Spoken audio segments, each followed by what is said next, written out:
Почитувани сограѓани, власта и градоначалникот не си го одржаа своето програмско ветување Кочани да добие професионален театар до крајот на 2019 година, во која што Центарот за култура воопшто немаше своја собствена продукција.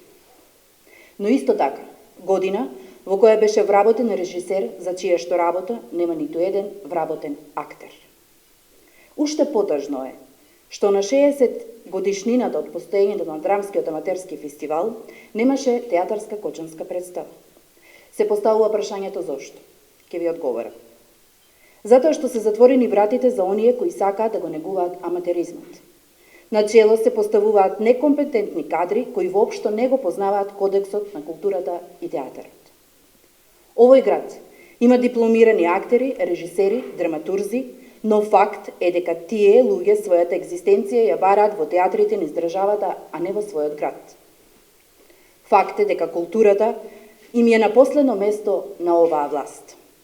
Факт е, но новата влада, предводена од ВМРО ДПМН, ќе стави крај на овој тренд на непочитување на културата.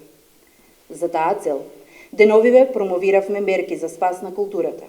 Мерки кои се од особено значење за развојот на културата во нашиот град, а тоа се: зголемување на инвестиции од 3,7% на 5% од БДП, намалување на ДДВ од 18% на 5% во културата, дигитализација на културното и уметничкото наследство, инвестиција во македонски брендови и креативни индустрии, делегиран буџет за сите културни установи, стимулирање на бизнис секторот да инвестира во културата.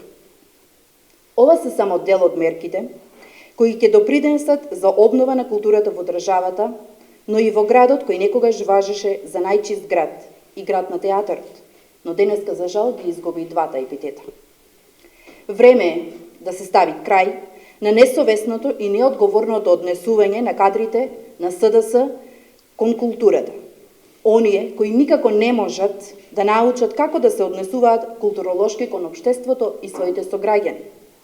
Затоа, тие ќе бидат казнети на 12 април, пошто ќе следува обнова на Македонија и обнова на културата.